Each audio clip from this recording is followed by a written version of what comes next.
Hello students, welcome back to my video. So in this video I am going to discuss the concept called conditions for laser action. Okay, so I think this is the video part number 4 for you on lasers. So in the chapter lasers, so basically you have to understand how the lasers are produced. Okay, so we are discussing the physics part of it. So that means how the lasers are produced, what is the principle behind it, and what are the basic properties of lasers compared to other ordinary light, etc. Right. So in order to understand all those things, okay, so let us consider the concept called conditions for laser action. Okay, that means laser is produced based on certain requirement. So what are that requirement for laser production? That is what actually we call it as conditions for laser action.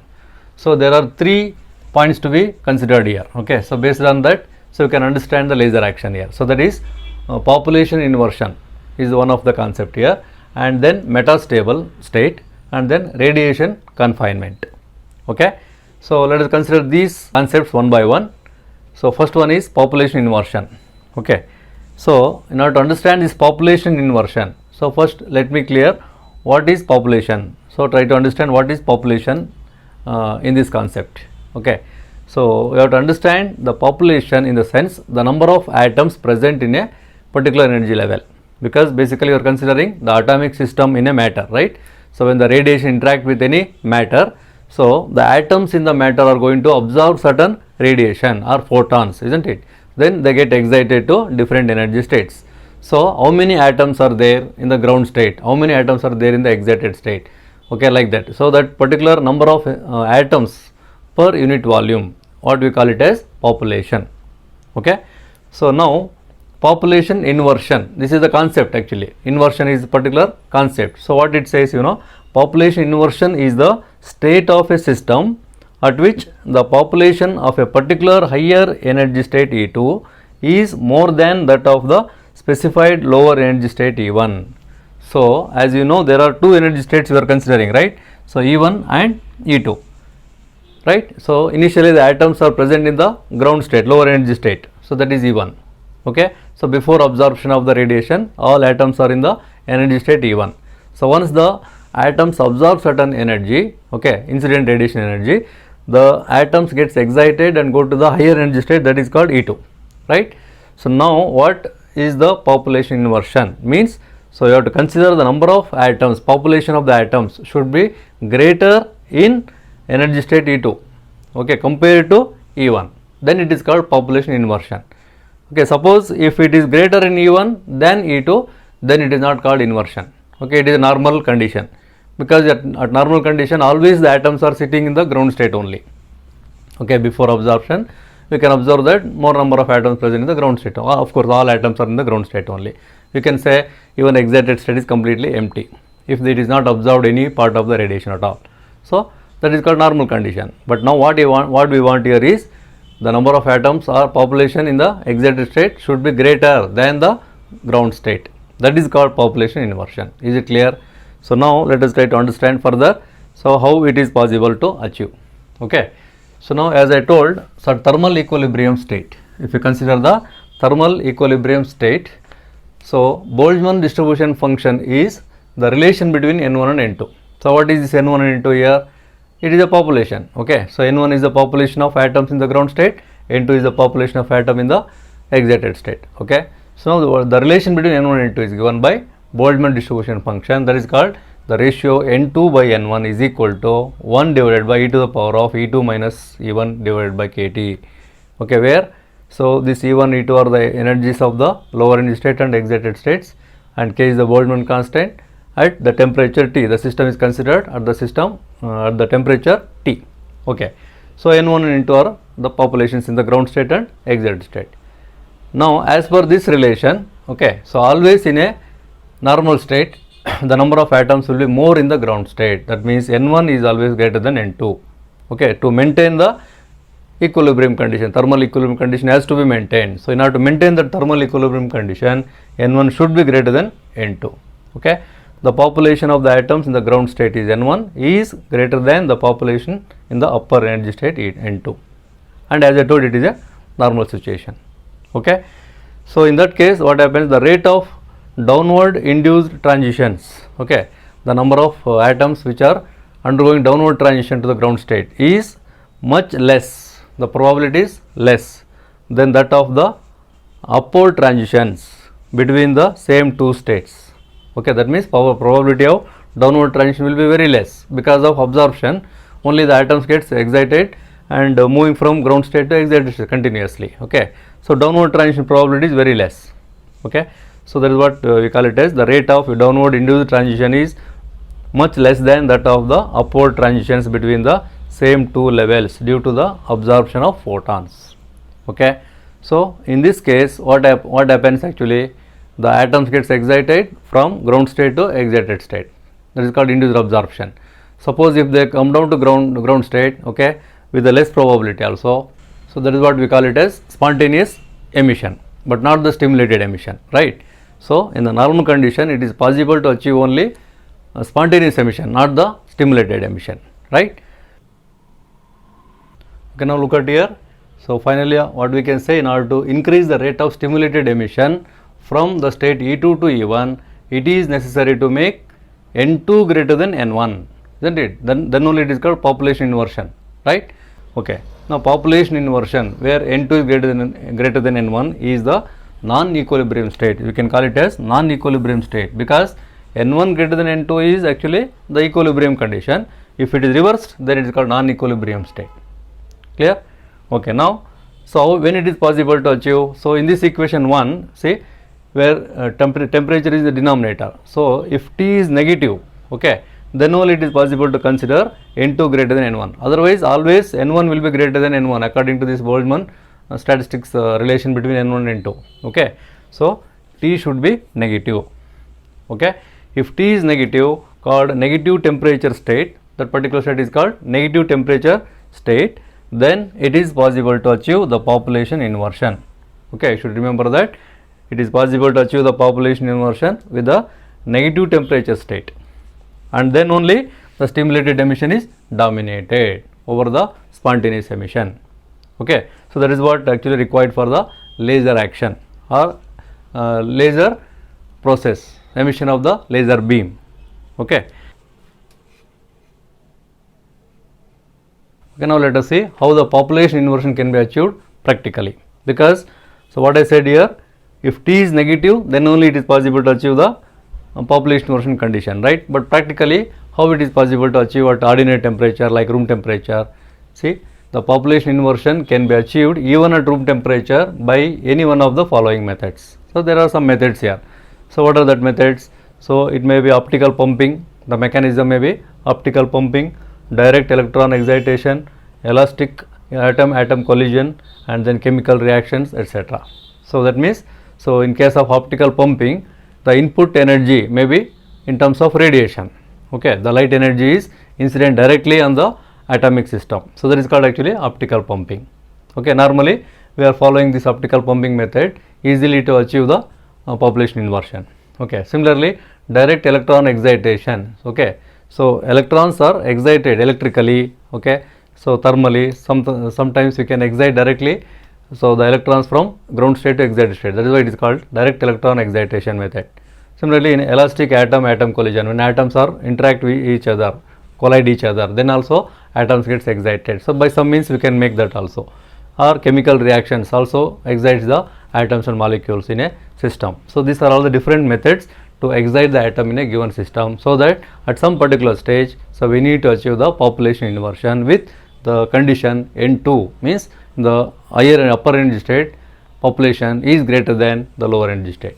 Okay, so that is what required as the basic requirement for the laser action. Okay, so now, so you should remember one point here, population inversion is a large departure from the thermal equilibrium. Okay, it is a non-thermal equilibrium, we can say. It is a departure from the real thermal equilibrium condition, so which cannot occur on its own. So we need to consider certain external input for that. That is what actually we consider the different methods here for laser action. Okay, so it has to be achieved by external means, so that the laser device can work. Okay, so these are the points to be considered here for laser action as the one of the required condition. Okay, so now let us see how to achieve this population inversion with the help of energy level diagram. Okay. Okay, now let us consider the second concept, that is called metastable state. Okay, so this metastable state is very important actually to achieve the population inversion. That is why we consider if it is possible to achieve the population inversion condition in certain active systems which have the metastable state. Okay, so if you are working with certain active systems for laser action, in that active system, so one should have the metastable state.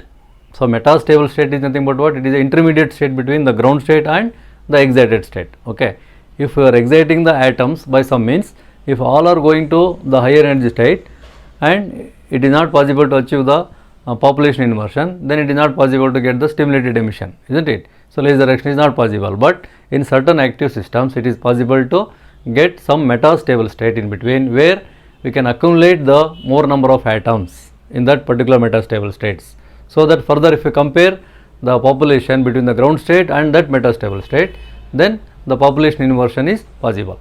Okay, in between that two energy states, so if there is any transition takes place, then the population then the laser action may takes place. Okay, so that is what actually you have to understand in this concept here. So that is why I am considering the three energy states here. Okay, see, the energy states are actually, we call it as E1, E2 and E3. Okay, so E1 is of course what we call it as ground energy state. Okay, so all atoms are already present in the ground state before any absorption of the radiation. Okay, so and then above that we have the two energy states. So the level E2 is called metastable state and E3 is called excited states. Okay, so now how this works, you know, so whenever there is a optical pumping, as I told, one of the method called optical pumping for achieving the population inversion, right? So with the help of optical pumping mechanism, if the input energy, okay, if the input energy means the incident energy on the atomic system, so is equal to the energy how much? E3 minus E1. Okay, this is the maximum energy we are incidenting on the system where the atoms are already present in the ground state. Okay, number of atoms will be there, and that population what we call it as N1. Okay, number of atoms in the ground state, in the state E1 is called population N1. So these atoms are going to be absorbing the input energy equal to E3 minus E1. Automatically the atoms gets excited and going directly to the energy state E3. Okay, so this is the maximum energy level. So they excite and undergoes upward transition like this due to the absorption of the energy. Okay, so that the number of atoms in the excited state will be now N3.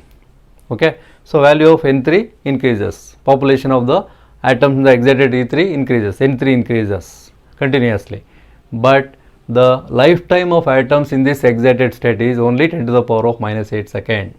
That is why we call it as short living state also. The excited state is also called short living state. So within that very short interval of time, the atoms will try to come down to the ground state, but in this particular energy system or in this particular atomic system, we have intermediate energy state E2. So this will not allow the atoms to go directly to the ground state. Okay, so these excited states will lose some part of the energy in the form of heat energy, let us say, or we call it as non-radiating loss of energy. So here there is no radiation. Okay, no photons are emitted. That is why it is called non-radiating transition. Okay, so with that transition they lose some part of the energy and come down to the energy state E2. Okay, but in the energy state E2, the atoms can stay for longer time, because lifetime of the atoms in the intermediate state will be in the order of 10 to the power minus 3 to minus 2 seconds. So that is very much longer compared to 10 to the power minus 8 seconds. Okay, so this process will continue. Okay, so the incident energy will absorb by the atoms and go to the excited state and then come down. The atoms will undergo downward transition without any radiation and accumulate in the energy state E2. Okay, so at one stage, if you look at the population where in E2, okay, don't consider N3, consider only N2 as population now. Compare this N2 to N1. Okay, initially N1 is very much greater. As the atoms continuously excited and go to the metastable state, at one particular state, if you compare this N2 to N1, okay, then N2 become greater than N1.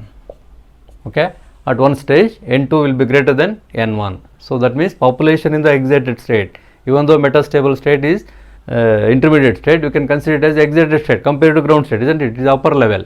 So in that energy state N2 will be now greater than N1. That is called actually population inversion, right? So now from this state to ground state, the transition takes place. That is what required for stimulated emission. How the stimulation takes place? So this input energy, suppose out of this input energy, sum of the input energy or the photon energy is equal to the difference of these two energy levels. That means E2 to E1, E2 minus E1 is the right energy, right? So this right energy acts as the stimulating photons. Okay, stimulating energy is stimulating the atoms present in the E2 state. Okay, whatever the atoms present in the E2 state, okay, continuously accumulated, and N2 is greater than N1, then automatically that atoms gets stimulated due to this right energy. So this is considered as input just pass energy, not absorbed by any atoms here. So this that photons will just stimulate the atoms present in the energy state E2. Okay, immediately the atoms gets downward transition. Okay, so this helps for laser action, and hence we call it as lasing transition. It is called lasing transition. So there is a loss of energy now in the form of photons. So that beam is considered as now laser beam. Okay, so number of photons are emitted with the same energy, same wavelength. Okay, and all are moving in the same phase also, and hence we consider it as coherent beam is emitted. Okay, so that coherent beam can be considered, of course, laser beam also. Okay, so in that way the stimulated emission is possible by achieving the population inversion in certain systems where the metastable state is exists between the ground state and excited state. So that is why it is called three level state. Okay, or three level energy state also. Okay, so this is what actually one of the condition required for laser action. Is it clear? So you look at here, the input optical energy E3 minus E1 is equal to h nu, of course. So if it is the case, then the atoms excite to upper level E3 directly to E3, but exist only for about 10 power minus 8 seconds. So note down that point. And then if the system has the metastable state like E2, then the atoms accumulate in the state and stay for about 10 to the power of minus 3 to 10 to the power of minus 2 seconds. Okay, note down this point also. So then we can say finally the population inversion achieved between E2 and E1. So that is what actually we call it as N2 greater than N1. Okay. Now let us see the next condition, radiation confinement. Okay, what is this? So you know the laser basically is called light amplification by stimulated emission of radiation. So now we know how to get the stimulation process by the population inversion and with the help of metastable state. Okay, now we have to amplify the radiation, isn't it? So the process called amplification basically. So for that we need the condition called radiation confinement. Okay, so in order to achieve or in order to amplify the radiation emitted by stimulated process, after stimulated process you have to amplify the radiation. So note this point. Okay, the laser medium must be enclosed between two reflecting parallel mirrors. Okay, wherever the radiation is emitted in the system, okay, in that medium, it has to be continuously reflected back and forth. That is why we should have two parallel mirrors. In between the photons gets reflected back and forth continuously. Then we can say amplification is achieved. So that is the process called radiation confinement here for amplification purpose.